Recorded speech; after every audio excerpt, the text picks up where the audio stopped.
ఇల్లు గడపాలనే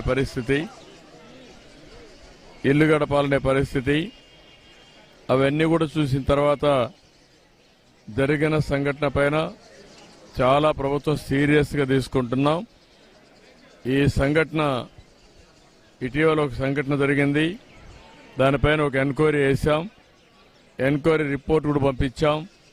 యాక్షన్ తీసుకోమని చెప్పిన తర్వాత కూడా రెండో సంఘటన జరిగింది.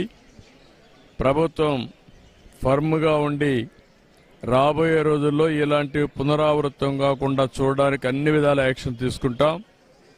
ఈ సంఘటన ఎంక్వైరీ చేసి అందరికీ అకౌంటబిలిటీ ఫిక్స్ చేస్తాం. ఎవరెవరు ల్యాప్సెస్ ఉన్నాయి, ఎక్కడెక్కడ ల్యాప్సెస్ ఉన్నాయి అన్ని కూడా ఫిక్స్ చేస్తాం. మొట్టమొదటిసారిగా అక్కడుండే ఆఫీసర్లు, ఆర్డీఓ కన్సర్న్, డిఎస్పీ, అదే మరి district labour officer, fire officer, వీళ్ళ నలుగురిని సస్పెన్షన్లో పెడుతున్నాం. సస్పెన్షన్లో పెట్టి భవిష్యత్తులో ఎంక్వైరీ చేసిన తర్వాత ఎక్కడ లాక్సిటీ ఉన్నా, ఎక్కడ తప్పు ఉన్నా వాళ్లపైన కూడా చర్యలు తీసుకుంటాం. రెండోది, మనుషులు కూడా కొంతమంది విచ్చలవిడితనానికి అలవాటు పడ్డారు. ఇలాంటి నేరాలు చేసి ప్రజా జీవితాలతో చెలగాటమాడే పరిస్థితికి వచ్చారు. వాళ్లపైన క్రిమినల్ ప్రాసిక్యూషన్ చేయడమే కాకుండా చట్టపరంగా వాళ్ళని ఏం చేయాలనో అరెస్టులే కాకుండా ప్రాసిక్యూషన్ చేపిస్తాం. వీలైనంత వరకు లైఫ్ ఇంప్రిజన్మెంట్ వచ్చే ప్రయత్నం చేస్తాం. ఇంకొక పక్కన వాళ్ళ ఆస్తులు కూడా జప్తు చేసి బాధితులకు అందరికీ ఎవరైతే చనిపోయారో వాళ్ళందరూ కూడా కుటుంబాలకు అప్పచెప్తాం. ఎందుకంటే వీళ్ళు ఇష్ట ప్రకారం చేయడానికి వీలు లేదు. అదే మరి ప్రభుత్వ పరంగా ఒక్కొక్కరికి 20 లక్షల రూపాయల ఆర్థిక సహాయం చేసి మృతులందరికీ 20 లక్షల రూపాయల ఆర్థిక సహాయం చేస్తాం. గవర్నమెంట్ ఆఫ్ ఇండియా 2 లక్షలు ఇచ్చారు. అది కాకుండా 20 లక్షలు ఇస్తాం. అదే మాదిరిగా వీళ్ళందరికీ ట్రీట్మెంట్ ఇస్తున్నాం. ఆ ట్రీట్మెంట్ అంతా ఖర్చు పెట్టి ఎవరైతే ఈరోజు ఇంజూర్ అయ్యారో వాళ్ళ పరిస్థితిని బట్టి వాళ్ళని ఆదుకుంటాం. కాబట్టి వాళ్ళని కూడా ఆదుకునే కార్యక్రమానికి శ్రీకారం చుడతాం. వీళ్లు కాకుండా ఎవరైతే వీళ్లలో కొంతమంది చిన్న పిల్లలున్నారు, చదువుకోలేని పరిస్థితి కూడా ఉంది, వాళ్ళందరినీ చదివించే బాధ్యత రెసిడెన్షియల్ స్కూల్స్లో పెట్టి ప్రభుత్వం తీసుకుంటాం. ఈ పేదవాళ్ళు ఎవరైతే ఉన్నారో చనిపోయారో వాళ్ళకి ఇళ్లు లేకపోతే ఇళ్లు కూడా కట్టించి వాళ్ళని ఆదుకునే కార్యక్రమానికి కూడా శ్రీకారం చుడతాం. కుటుంబాలను ఆదుకుంటాం. దోషుల్ని కఠినంగా శిక్షిస్తాం. ల్యాప్సెస్ అన్ని పునరావృతం కాకుండా ఫర్మ్గా యాక్ట్ చేసి అన్ని విధాలా ముందుకు పోతామని చెప్పి తెలియజేసుకుంటూ, నేను ఆ కుటుంబ సభ్యులు తేలేం కానీ ఆ కుటుంబాలను ఆదుకోవడానికి అన్ని విధాలా సహకరిస్తాం. ఎవరైతే చనిపోయారో ఆ కుటుంబ సభ్యులకు నా ప్రగాఢ సానుభూతి తెలియజేసుకుంటూ, చనిపోయిన వారందరూ కూడా ఆత్మశాంతి కలగాలని భగవంతుని ప్రార్థిస్తూ సెలవు తీసుకుంటున్నాను.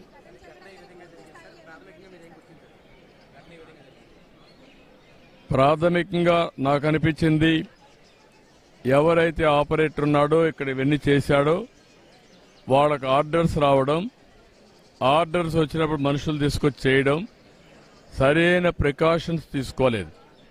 ప్రివెంటివ్ మెజర్స్ ఏమైతే తీసుకోవాలనో, ఇది ఎక్స్ప్లోజివ్ మెటీరియల్, అలాంటి మెటీరియల్ ఉన్నప్పుడు అన్ని జాగ్రత్తలు తీసుకోవాల్సింది. ఆ జాగ్రత్తల్లో ఫెయిల్ అయ్యారనేది నా ప్రైమరీ అసెస్మెంట్. రేపు టెక్నికల్గా అవన్నీ చూస్తే మనకు ఒక ఐడియా వస్తుంది. ఎక్స్ప్లోజివ్ మెటీరియల్ ఎంత ప్రొక్యూర్ చేశారు, ఎక్కడెక్కడ చేశారు, మన వాళ్ళు సూపర్వైజ్ చేసినప్పుడు ఎందుకు ఇలాంటివన్నీ కూడా గట్టిగా వార్నింగ్ ఇవ్వలేకపోయారు, అవన్నీ బయట వస్తాయి. అప్పుడు యాక్షన్ తీసుకుంటాం.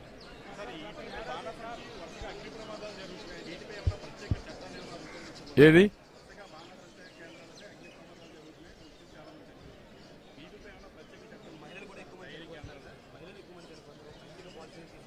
దీని మీద ఎలాంటి ఇవి తప్పకుండా ఎన్నున్నాయో రెగ్యులేట్ చేస్తాం.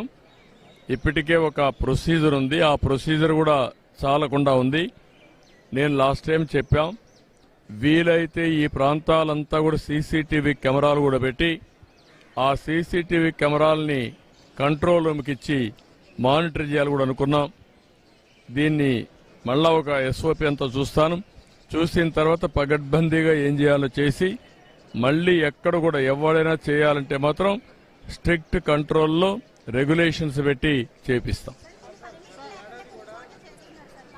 అందరినీ, ఒకరిని కాదు, ఎవరైనా సరే పర్మిషన్ లేకుండా చేస్తే ఇప్పుడు నేను ఏ చర్యలు తీసుకుంటున్నానో ఆస్తులు కూడా కాన్ఫిస్కేట్ చేస్తానని చెప్పాను. ఎవ్వరు కూడా ఆటలాడడానికి వీలు లేదు.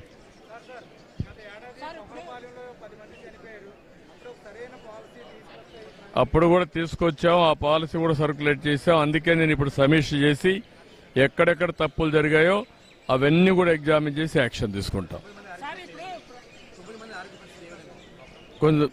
కొంత సీరియస్ గానే ఉంది, క్రిటికల్ గా ఉన్నారు, క్లోజ్ గా మానిటర్ చేస్తాం, అన్ని చర్యలు తీసుకుంటాం.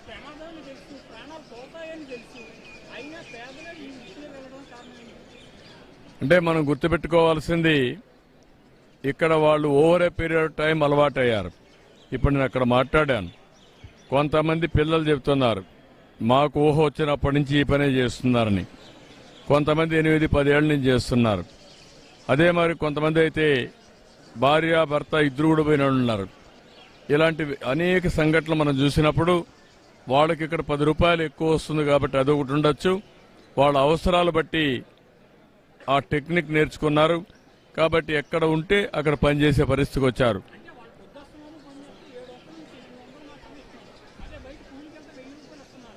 అంటే నువ్వు అంటున్నావు కానీ వాళ్ళకి ఆ పని దొరకలేదు, ఈ పని దొరికింది అంటున్నారు.